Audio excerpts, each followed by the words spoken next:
रघुनाथ बाजार के चुनाव हमेशा से ही चर्चाओं के विषय में रहते हैं, पूरी एडमिनिस्ट्रेशन की नज़रों में रहते हैं और एक बार फिर से एक्स वाइस प्रेसिडेंट नीलंबर खुल्लर जी द्वारा लगाए गए आरोपों के बाद ये जो इलेक्शंस हैं फिर से मसालेदार होने जा रहे हैं।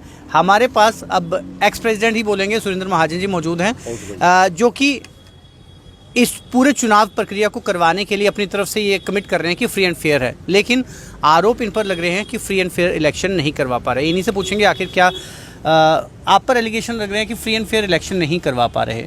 आउटगोइंग प्रेसिडेंट है आप, पहला जो आरोप आप पर ये लग रहा है वो ये कह रहे हैं कि अभी तक यही क्लियर नहीं करवा पा रहे कि आखिर टोटल मेंबर कितने हैं, कितने लोग जो है वो वोटिंग प्रक्रिया के हकदार हैं।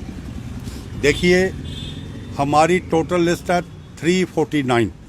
जो हमारा पिछला इलेक्शन हुआ था जिसमें मैं जीता था, उसी इलेक्शन पे उसी लिस्ट पे मैंने इलेक्शन लड़ा था, उस पे टोटल मेंबर थे 349। हम उसी लिस्ट पे इलेक्शन करवा रहे हैं, हमने कोई नया बोर्ड नहीं बनाया। आरोप है कि सब्सक्रिप्शन फीस जो है वो 7 तारीख को बंद कर दी, उसके बाद चोरी छिपे से कर रहे हैं लेकिन ओपनली नहीं कर रहे। देखिए, हमने कोई सब्सक्रिप्शन फीस चोरी छिपे से नहीं ली। हमने 3 बार डेट दी।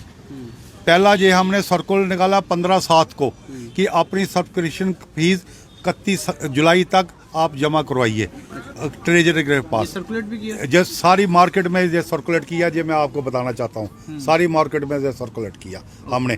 उसके बाद 31 तारीख के बाद फिर कुछ लोग रह गए, फिर हमने दोबारा एक सर्कुलर बाजार में भेजा 1 अगस्त को कि extension of deposit of subscription की अपनी फीस जो है 7 अगस्त तक आप जमा करवाइए। उसके बाद जो वोटिंग राइट्स होगा वो नहीं मिलेगा जिसकी सब्सक्रिप्शन नहीं आई। फिर हमारी टीम हर दुकान पे गई, उन्होंने सबको कहा अपनी सब्सक्रिप्शन दीजिए।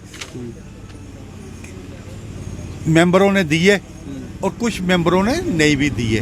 वो जो हमारे पास इस वक्त भी 250-300 के करीब मेंबर आ गए हैं, कोई 50-60 मेंबर रहे हैं जिन्होंने अपनी सब्सक्रिप्शन नहीं दी। उसके बाद लास्ट डेट थी हमारी 7 अगस्त। उसके बाद टोटल सर्कुलर में लिखा था, ये सर्कुलर नंबर 32A है, इसमें साफ लिखा था कि जो 7 तारीख तक देगा उसके बाद हम नहीं एक्सेप्ट करेंगे और उसको वोटिंग राइट नहीं मिलेगा। देखिए, हर संस्था का इलेक्शन होता है, वो भी ऐसे ही करते हैं, ऐसे ही एक होती है। देखिए, हम बार बार हमने रिमाइंडर दिए अपनी फ़ीस जमा करवाइए। फिर हम बाहर निकले दुकानदारों के पास लेने के लिए भी, फिर भी नहीं आई। फिर हमने एक डेट अनाउंस की, फिर उसके 15 दिन की, फिर उसके बाद 7 दिन की डेट फिर अनाउंस की हमने कि है, फिर भी कुछ मेंबर्स के रह गए। देखिए, अब इलेक्शन प्रोसेस हमारा स्टार्ट है। हमारा इलेक्शन प्रेसिडेंट श्री हीरालाल अबरोल जी हैं, उनके 3 सहयोगी जो हैं। ये भी आरोप लगा रहे हैं कि जो यूनानिमसली टीम कॉन्स्टिट्यूट की गई है, हीरालाल अबरोल और जो 3 और मेंबर्स हैं, वो टेंटेड है। उनका ये आरोप है कि वो फेवरेटिज्म करेंगे क्योंकि उनके अपने खुद रिश्तेदार जो है वो इलेक्शन कंटेस्ट कर रहे हैं। देखिए, पिछली बार जो हमारा इलेक्शन हुआ उसमें मेरा नीलंबर खुल्लर जी के साथ मुकाबला हुआ। उस वक्त भी श्री हीरालाल अबरोल जी प्रेसिडेंट थे, इलेक्शन प्रेसिडेंट, पिछली इलेक्शन टीम में भी। उस वक्त कोई रोप नहीं लगा। देखिए, इलेक्शन प्रेसिडेंट नियुक्त होता है, उसके बाद 3 मेंबर और नियुक्त होते हैं उनकी हेल्प के लिए, वो भी हुए। बताइए, वोटिंग होनी है, इसमें क्या कोई किसी की करेगा मदद? इसमें कोई मदद नहीं होगी।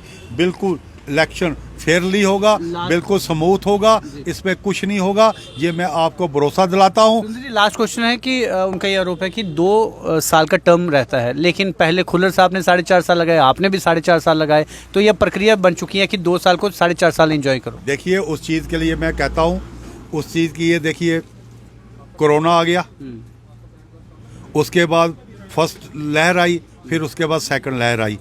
अब सेकंड लहर आई हमारी अप्रैल में। देखिए, हमारा व्यापार कोरोना की वजह से इतना हम टूट गए थे कि जिसमें हमारा कारोबार नहीं था। हम इतने टूट गए थे। ये जो मेरा मकसद था कि मैं इस मार्च से पहले इसको इलेक्शन को करवाऊं। मैंने देखा कि हमने पिछले साल भी हमारी आधी सेलें रही कोरोना महामारी की वजह से।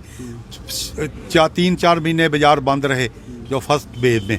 सेकंड वेव में फिर आई, फिर उसके बाद हमारा जो काम होता है वो विंटर सीजन होता है। मैंने कहा फरवरी मार्च में कुछ दुकानदार अपने पैसे बिक्री करें जिससे हमने अपनी रोटी चलानी है, और इसलिए मैंने फरवरी मार्च में इलेक्शन नहीं करवाया।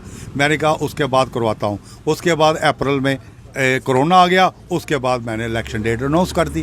देखो ये जो डिले हुआ है कोरोना महामारी की वजह से हुआ है, और इसमें कोई मंशा नहीं थी। ये नहीं कि पिछले प्रेसिडेंट ने 4.5 साल लगाए हैं तो मैं भी लगाता, मेरी इसमें कोई मंशा नहीं थी।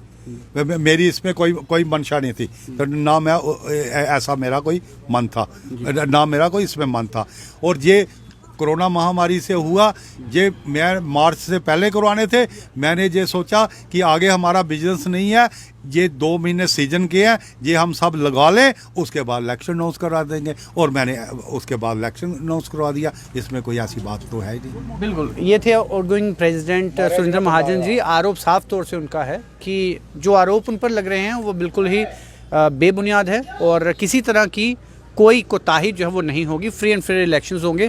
टीम कॉन्स्टिट्यूट की गई है और बिल्कुल सभी लोगों के सामने पारदर्शी तरीके से चुनाव किए जाएंगे, ताकि एक बार फिर से एक नई टीम जो है वो कॉन्स्टिट्यूट हो और रघुनाथ बाजार का विकास हो पाए। आप जुड़ रही व्यूज टुडे न्यूज़ के साथ, इजाज़त दीजिए, नमस्कार।